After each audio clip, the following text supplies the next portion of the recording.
Question number 5 है a hemispherical depression is cut out from one face of cubical wooden block such that the diameter L of the hemisphere is equal to the edge of the cube. एक hemispherical हमने depression cut out करना है किसमें से, एक wooden cube में से, और हमारे पास गिवन है जितना डायमीटर है हेमिस्फीयर का उतना ही क्यूब है, और डायमीटर हमें कितना गिवन है, L यूनिट्स गिवन है। तो हमने फाइंड आउट क्या करना है, find out the surface area of remaining solid.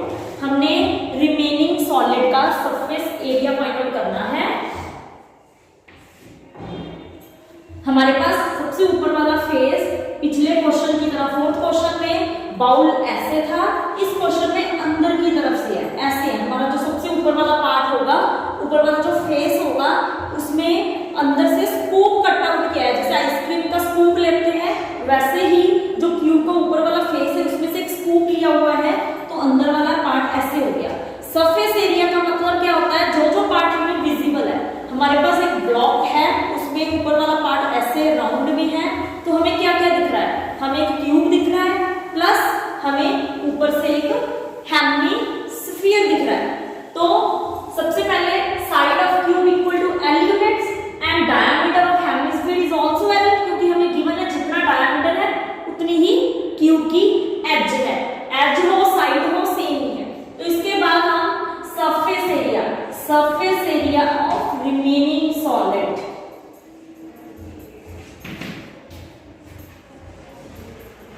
Remaining solid का हम सरफेस एरिया फाइंड आउट करेंगे, that is curved surface area of cube. Cube का तो कर्व होगा ही, तो surface area of cube plus surface area of curved surface area of hemisphere, hemisphere का curved surface area. वही बात हमारे पास जो ऊपर वाला राउंड है, ये वाला जो ऊपर इसके ऊपर एक सर्कल बना हुआ था, वो पार्ट तो है ही नहीं, वो क्या है सर्कल की शेप में, तो उसको हम माइनस कर देंगे, माइनस एरिया ऑफ सर्कल, वो हमने माइनस कर दिया। तो कितना आ गया, 6 इंटू साइड स्क्वायर होता है surface area of cube. Side हमारे पास क्या गिवन है, एज साइड एक ही है 6L स्क्वायर प्लस हेमिस्फीयर का कर्व्ड सरफेस एरिया 2πr² और area of circle πr square. तो हमारा आंसर आ गया 6L स्क्वायर प्लस 2πr² में से πr² माइनस किया तो हमारे पास आ गया πr²। तो 6L स्क्वायर प्लस पाई की वैल्यू 22/7 मल्टीप्लाई r, डायमीटर हमारा L है तो r कितना हो गया L/2 यूनिट्स। तो L/2 को 2 टाइम्स लिख लो, L/2 आ गया, तो इसकी कटिंग कर दो,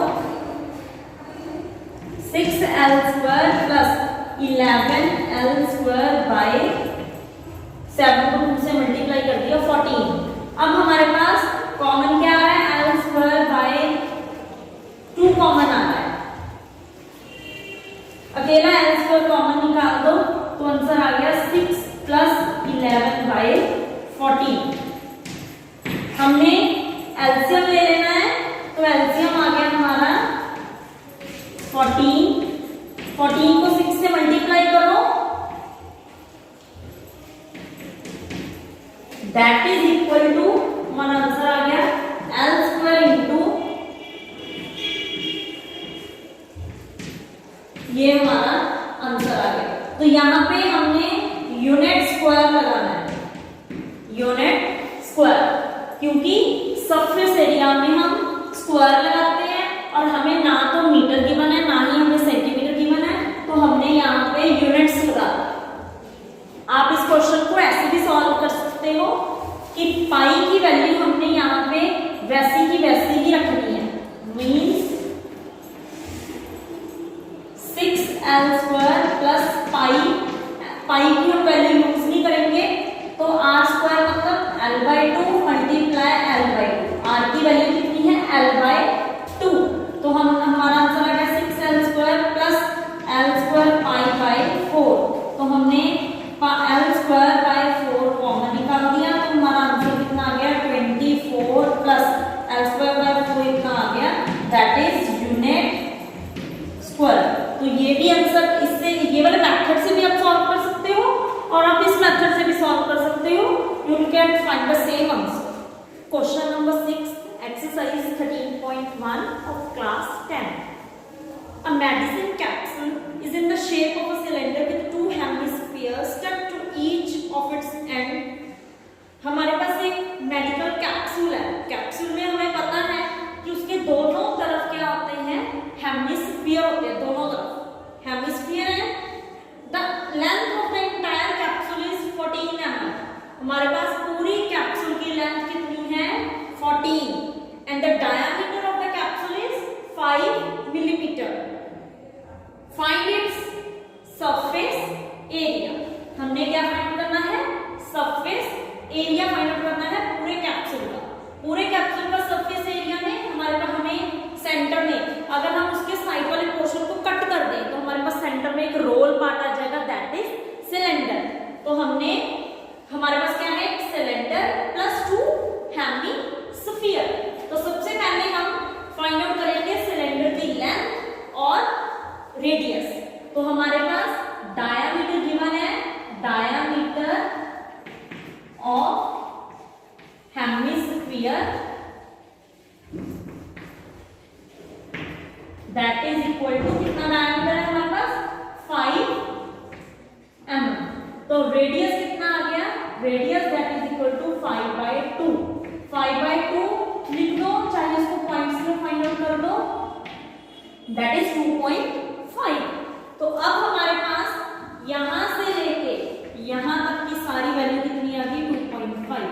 जितनी यहां से यहां तक है उतनी ही यहां से यहां तक है, 2.5 mm। तो अगर इतना 2.5 है तो इट मींस कि इतना 2.5 है, और यहां से लेके यहां तक की लेंथ ये भी कितनी है, 2.5। हमने टोटल में से ये वाला 2.5 मतलब ये वाला टोटल कितना है, 14, ये भी 2.5 है, ये भी 2.5 है, ये हम माइनस कर देंगे तो हमारे पास क्या आ जाएगी, हाइट। हमारे पास ये 14 है और ये 2.5 है, इधर भी 2.5 है, ये दोनों को हम माइनस कर देंगे तो हमारे पास ये सेंटर वाली लेंथ आ जाएगी। सेंटर वाली लेंथ क्या है हमारे पास, हाइट। तो हाइट ऑफ सिलेंडर, इसको हम h से डिनोट करते हैं, that is equal to 14 minus 2.5 minus 2.5। 14 में से ये दोनों तरफ वाली साइड माइनस कर दो, 2.5 मतलब 2.5 दैट इज 5। तो हमारे पास आंसर क्या आ गया, 9 mm। तो हाइट कितनी आ गई, h की वैल्यू कितनी आ गई हमारे पास, 9 mm। रेडियस भी आ गया, हाइट भी आ गया। अब हम क्या फाइंड आउट करेंगे, एरिया। तो surface area of, total surface area निकालना हमने capsule that is equal to surface area, curved surface area. Curved क्यों लगाया, क्योंकि अगर कैप्सूल के सेंटर साइड वाले पार्ट हमने अलग कर दिए तो हमारे पास सेंटर वाला रोल पार्ट आ जाएगा, ये रोल वाला पार्ट। दैट मींस क्या है, ये सिलेंडर का कर्व्ड सरफेस एरिया। तो curved surface area of cylinder plus यहां पे भी हेमिस्फीयर है, यहां पे भी हेमिस्फीयर है, तो 2 टाइम्स कर देंगे हम, 2 मल्टीप्लाई हमारे पास सरफेस एरिया। जब हम साइड से कट कर देंगे तो हेमिस्फीयर पे लिड नहीं होगा। हेमिस्फीयर के ऊपर लिड होने का मतलब क्या होता है, टोटल सरफेस एरिया। बट अब हम जब कट करेंगे तो ये वाला लिड हमारे पास नहीं होगा, अंदर से खाली होंगे, तो इट मींस क्या लगेगा हमारे पास, curved surface area of hemisphere that is equal to curved surface area cylinder का 2πr(h) plus 2 multiply curved surface area of hemisphere 2πr²। तो हम वैल्यू कर देते हैं 22/7 मल्टीप्लाई r की वैल्यू 5/2 ले लो, h की value 9 plus 2 2 4 multiply 22/7 multiply r की वैल्यू 5/2 है, हम 2 टाइम्स लिख देंगे। अब हम कटिंग कर देते हैं, कटिंग 2 की 2 के साथ कटिंग हो रही है, यहां पे अब इसके बाद हम 22 मल्टीप्लाई 45 डिवाइडेड बाय 7 प्लस इसका आ गया 44 मल्टीप्लाई 25 डिवाइडेड बाय 14, तो ये आ गया। नेक्स्ट में हम इसको इससे मल्टीप्लाई करेंगे और इसको इससे मल्टीप्लाई, तो हमारे पास आंसर आ गया 990 डिवाइडेड बाय 7 प्लस 44 1100 तो एलसीएम लेंगे, एलसीएम आ गया 14,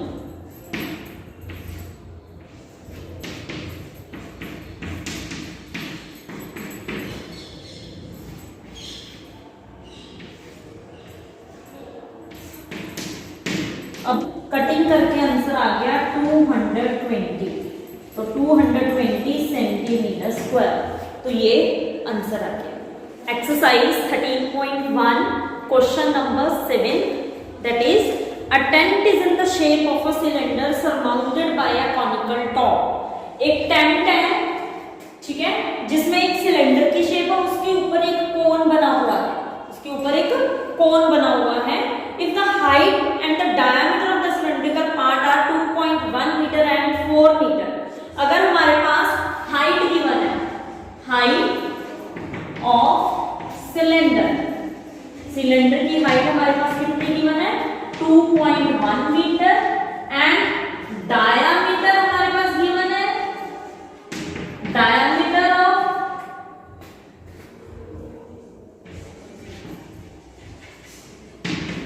4 मीटर, दैट मींस d की वैल्यू हमारे पास 4 मीटर है, तो r कितना आ गया 4/2, दैट इज कटिंग करके कितना आ गया r की value 2 metre.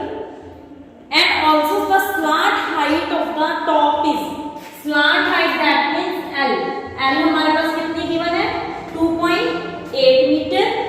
Find the area of canvas used to make the tent, हमने क्या फाइंड करना है area of canvas. And also find the cost of the canvas of tent at the rate of 500 rupees per metre square. 1 metre square का rate अगर हमारे पास 500 है तो हमने टोटल कॉस्ट फाइंड आउट करनी है। और एक हमें है note that the base of the tent will not be covered with canvas, हमें ये गिवन है कि जो टेंट का बेस है वो कैनवास है, ठीक है, जिससे हम इसको कवर करेंगे, ठीक है, वो वाला पार्ट नीचे फ्लोर पे टच नहीं होता, मतलब कि इसके नीचे नहीं आएगा, वो जो नीचे सर्कल बना हुआ है सिलेंडर का उसको कवर नहीं करेगा, सिर्फ साइड पे राउंड वाले पार्ट, कर्व्ड पार्ट पे ही रह जाएगा, ये हमें गिवन है। तो अब हमने एरिया ऑफ कैनवास फाइंड करना है, तो एरिया ऑफ कैनवास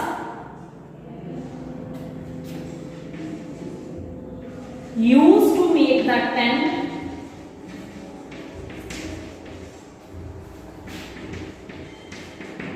कैनवास का एरिया क्या आएगा curved surface area of cylinder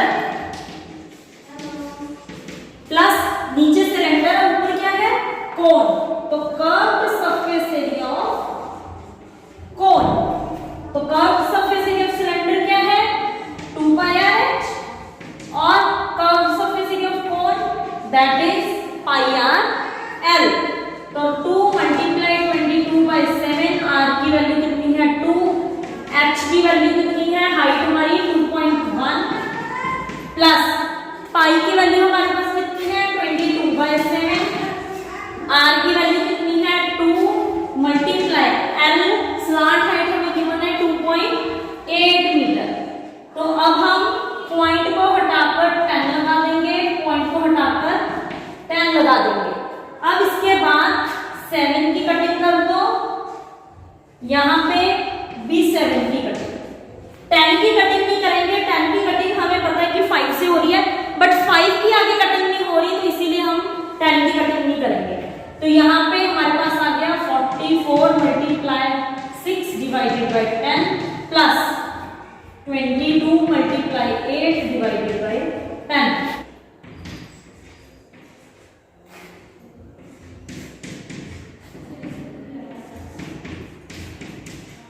इसके बाद हम यहाँ पर सॉल्व करें, एलसीएम आ गया हमारे पास 10, उसकी plus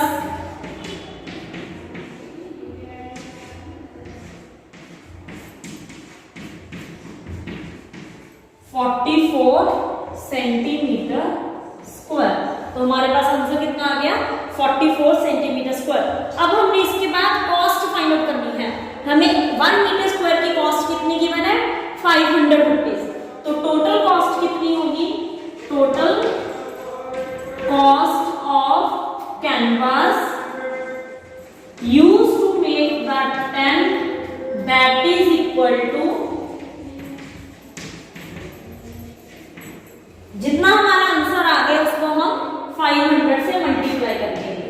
rupees 44 multiply 500 that is equal to rupees 22,000।